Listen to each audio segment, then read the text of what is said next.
Okay, pag-usapan natin ngayon yung home visitation ng mga OLA. Alam ko naman na lagi kong ginagawa itong video na ito.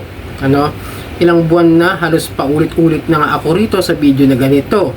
Pero dahil nga yung iba ay hindi naman updated at medyo mga newbies dito sa aking channel, kailangan ko na naman gumawa ng updated na video about this kind of certain situation na madalas na tinatanong sa akin dahil ako mismo ay nakaranas ng home visitation. Hindi lang ng isang lending company, kundi dalawang lending company. Yung isa is online, bagay. Yung isa talaga legit na puntahan ko naman at inayos ko rin yun. Pati rin naman itong sa Digido na ako kusan is isang online lending app na pumupunta rin sa bahay. Alright, welcome back mga ka-Johnny. Ito ang inyong lingkod, ka-Johnny ng Johnny Tortiba. Ito ang Johnny Depp, usapang utang, usapang OLA.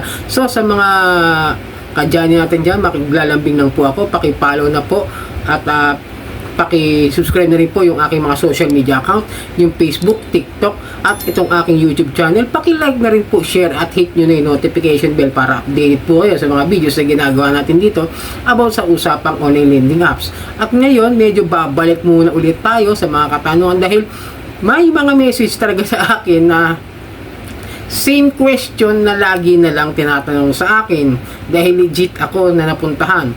Especially lalo na kung kayo ay taga NCR. Lilinawin ko, kung taga NCR po kayo at kung malapit po kayo dito sa NCR, possible po na mapuntahan po talaga kayo ng ilang mga talagang nag-go home visit na mga OLA. Example natin dyan, si Digido. Yan. Digido, ganyan po yan. Okay?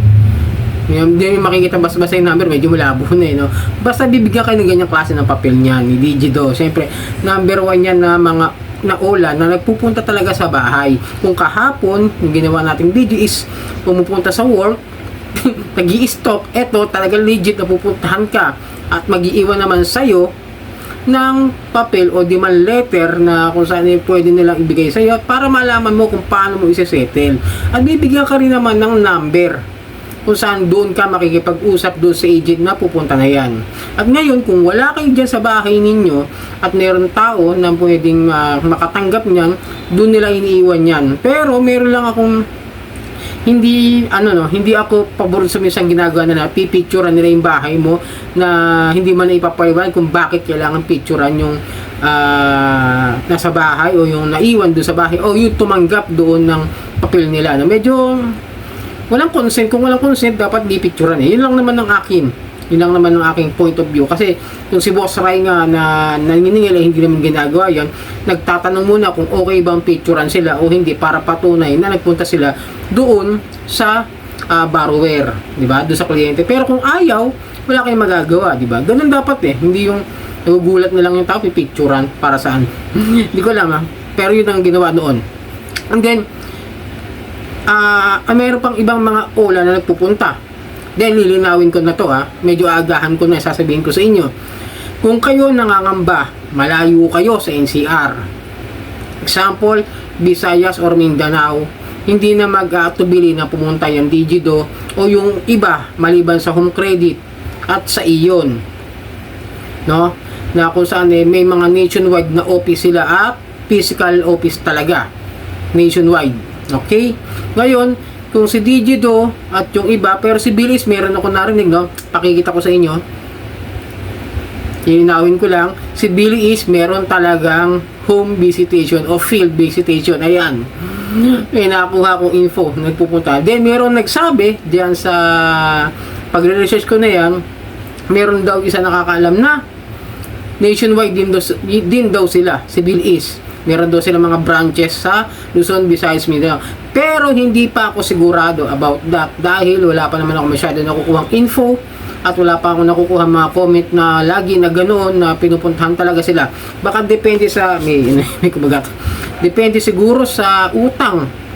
Meron kasi nakapagsabi rin about that. Hindi ko na yung screenshot kasi binasa ko lang naman para makita ko o magkaroon ako ng ideya na pag 10,000 raw yung utang mo mahigit, yun daw yung time na nag-go home visit si Bill Is. Pero I'm not sure hindi ako sure kung gano'n ang ginagawa talaga ni Bill Is. Pero itong si Digido, babalikan natin, Ang utang namin dyan is 4,000. No?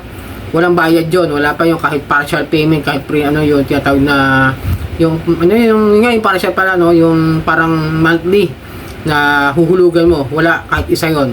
And then napuntahan kami after ng 1 month and a half, magto 2 months bago kami napuntahan. Linawin ko lang ha, ganun po. Tapos kami po ay nasa NCR, Valenzuela po, at ang opisina po ng Digido ay nandyan lang po yan sa Quezon City, sa Cubao. Kilala yung building na yan na opisina nila. Kitang-kita po yan pag galing po kayo ng ng Aurora Boulevard doon sa overpass. Kitang-kita yung building na opisinahan nila, yung branch nila. Nandun po yun. Kilala po yung building na yun. At yung iba na mga OLA na nagpupunta, sabihin ko na si OLP. Si OLP hindi po siya mismo nagpupunta, kundi yung kanila mga third party collections, no? Kasi binibenta nila yan o may bumibili ng mga third party collections na kung saan sila yung pupunta sa bahay ninyo at hindi mismo si OLP. Yun ang aking nakuhang impormasyon. Kasi madalas na pumupunta dyan si Garnet at saka yung isa. Meron pa akong isang isang third party collections na naalala ko na madalas dito sa Bulacan. Part of most Bulacan and Northern Luzon ang pinupuntahan nila. Balita ko Bulacan tsaka Nueva Ecija. Okay? Ngayon kung Pampanga, hindi ako sure. Yan lang po yung narinig ko. Madalas sa Bulacan at sa Nueva Ecija yung mga yan. Maaari kasi may opisina yung mga third party collections nila na napupunta dyan sa inyo. Ngayon, si Cashmart, yung kailan lang. May nakita akong post din na sa mga group na may nag-post na si Cashmart nagpupunta rin. Cashmart, tandaan nyo na, tatlo na yan. Ay, bali, 4. Digido, Bilis, OLP, Cashmart. Si Cash Express, wala naman ako masyadong balita na pupunta parang hindi na masyado akong updated sa kanya. Wala nang nag-update na pupunta. Then, 4 na yan. Peso Ready, parang same ni OLP. Ganun din po. Puro sa Northern Luzon, Bulacan, then other part. Siguro may hindi pa ako kasi nakakuha ng informasyon na talaga legit na nagpunta sila Hindi katulad ni Cashmart na meron ako nakita picture na hindi ko lang na-screenshot. Okay Ngayon si Bilis na-screenshot ko kasi talaga legit na nagpupunta sila. Sabi rin naman yun ni Ate Red. Okay? Doon nagpunta siya sa isang event ng Bilis. Okay? Nawin ko lang. Digito talaga legit yan na nagpupunta. Pero tandaan nyo, yung pagpunta-punta ng mga OLA na yan, depende pa rin sa inyong location. Kasi minsan may mga location na hindi magandang puntahan o hindi kaaya-ayang puntahan ng mga agent o maaring magdadalawang isip sila na puntahan, di ba? Sabi ko sa inyo, like Tondo. Example niya yan, medyo mag-aalanganin yung mga agent na yan. Kasi alam niyo naman, medyo takot yung mga tao na pumunta dyan dahil nga, medyo alam niyo na ibig ko sabihin, guess yun na yun, di ba?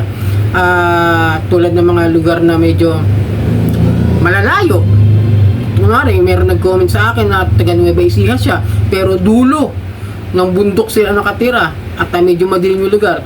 Tingin niyo pupunta pa ba yan para lang pagod? Kasi sa Google Maps na lang titignan nila kung okay ba yan pupuntahan nila o hindi. Siyempre magre-research muna yan sa address na yan. Kung mapapansin silang malayo at hindi kaaya-ayang puntahan at hindi okay puntahan o magpapagod lang sila, hindi na pupunta yan. Lalo kung medyo maliit lang naman yung utang ninyo. Pero para sa akin, tandaan ninyo kung kaya nyo namang bayaran kahit paunti-unti, kung nahiraman nyo. Kasi si Digido naman, kung alam ko lang nung una na pwede pala itong bayaran ng principal amount at nag-o-offer naman, ganun na lang sana ginawa ko doon sa utang namin ng asawa ko noon. Pero yung sa akin, as in, sabi ko naman sa inyo, sobra-sobra na binayad ko. As in yung sa akin personal loan, hindi naman ako pinuntahan kahit nandito lang ako ang address ko sa Caloocan na ginagamit ko.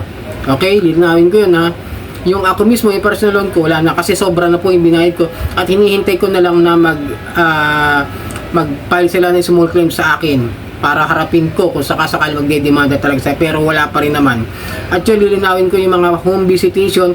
Pag pinuntahan kayo, tandaan ninyo, may iabot na papel, demand letter, kakausapin kayo kung paano nyo isi-settle, tandaan ninyo, tingnan nyo kung kayo mismo yung nakaharap niya, kausapin nyo, huwag nyong pangangakuan na ganitong araw o ganitong buwan kayo magsisimula maghulog o babayaran nyo ng buo.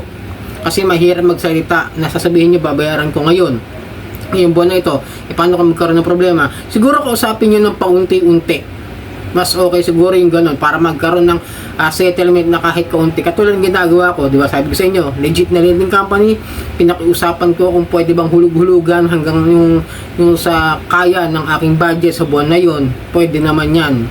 At medyo magbigay lang kayo ng kaunting halaga pag sa unang bigay niyo. Kunwari kung kaya niyo ng 500 monthly, tuparin niyo na lang. Tuparin na lang natin kung sakasakali lang kaya natin. Kaso nga lang, always check kung nandiyan pa sa inyo yung mga apps, kung nababawasan o hindi. Si DJ doon naman kasi kung may kausap na kayong agent, yun ay mag-handle sa inyo. Yun ang pagkakaintindi ko. Basta kausapin nyo lang, makisuyo kayo kung papayag sila ng ganon. Pero ang gusto talaga lagi ni Digido is full payment. Ganon po. Pero kung wala kayong pambayad, gawin nyo na lang talaga is principal amount na sa tingin nyo kung kailan ninyo kaya talagang bayaran. Si Billy is nakikipag-negotiate naman yan. Kung medyo malaki utang nyo at di nyo kaya bayaran talaga, ipapapayag naman po yan. Alam ko sa pagkakakuha ko ng research, magbigay lang daw kayo ng 1,000 for the start of the settlement. Tapos kahit magkano na monthly, kung magkano yung kaya nyo bayaran, kunwari nakapagbigay kayo ngayon ng 1,000, tapos after that 500 hanggang sa matapos po ninyo yung utang ninyo. Kung kaya na po ninyo ng ganun na po ang gawin ninyo. Yun po yung pagkakaintindi ko.